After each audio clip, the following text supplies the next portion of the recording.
আমি কিন্তু নিজেকে একজন সফল চাষি হিসাবে দাবি করছি, যার হাতে তৈরি করা এত সবজি বাড়িতে থাকে তাকে সফল চাষি না বলে কি উপায় আছে বলেন? হ্যালো এভরিওয়ান, শুরু করছি একটা নতুন ভিডিও। আশা করি ভিডিওটি সবার অনেক বেশি ভালো লাগবে। আর যদি ভালো লাগে তাহলে অবশ্যই একটা লাইক, কমেন্ট, শেয়ার দিয়ে পাশে থাকবেন।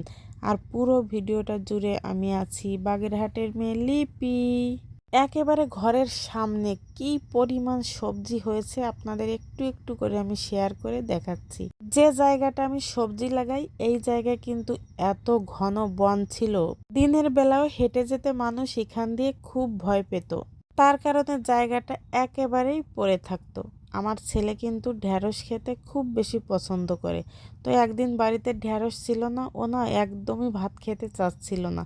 তো মনে মনে ভাবলাম কয়েকটা গাছ লাগাই, যখন তখন ছিঁড়ে খাওয়া যাবে। কিন্তু গাছ তো বাড়িতে নেই, আর কোথায় লাগাবো? তো মনে মনে ভাবলাম যে এইখানেই লাগাই। তারপর আমার মেঝো বোনকে বললাম, তুমি কয়েকটা মরিচ, ঢ্যাঁড়স আর বেগুনের চারা বাজার থেকে কিনে নিয়ে এসো। কিন্তু দুঃখজনক হলেও সত্য, ও সেদিন মরিচের চারা আর বেগুনের চারা পেয়েছিল, তাই নিয়ে এসেছিল। ঢ্যাঁড়স গাছ আর লাগানো হয়নি। তারপর আমার মাকে নিয়ে জায়গাটা পরিষ্কার করে গাছগুলো লাগাই। লাগানোর পর গাছগুলো এত সুন্দর হয়েছে, এক সপ্তাহ পর দেখে মনে হচ্ছে 2 মাসের গাছ।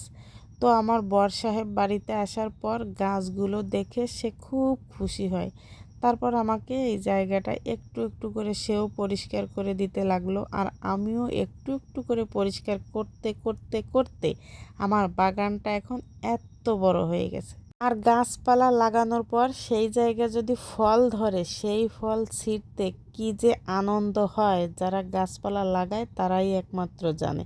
আর আমি সেই আনন্দ উপভোগ করার জন্য যেখানেই জায়গা পাই সেখানেই গাছের চারা লাগিয়ে দেই। তবে সব জায়গায় যে ভালো হয় এমনটাও কিন্তু নয়, কিছু জায়গায় ভালো হয়, কিছু জায়গায় মারা যায়।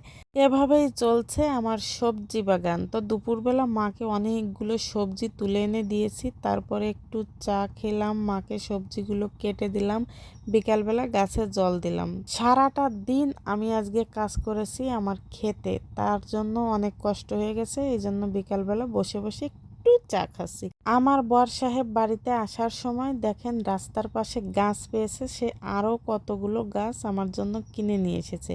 রাতের বেলা তো লাগানো সম্ভব নয়, তাই আমি প্যাকেট থেকে বের করে একটা একটা করে আলাদা করে রাখছি। আর এই যে আমার হাতে দেখালাম, এগুলো কয়েকটা ভুট্টার চারা। গাছগুলো এই যে সুন্দর করে আলাদা করে রাখলাম, আর রাখতে রাখতে আর 1 কাপ চা আবার রাতের বেলা খেতে খেতে আপনাদের কাছ থেকে বিদায় নিয়ে নিচ্ছি। ভিডিওটা কেমন লাগলো অবশ্যই জানাবেন। ধন্যবাদ সবাইকে।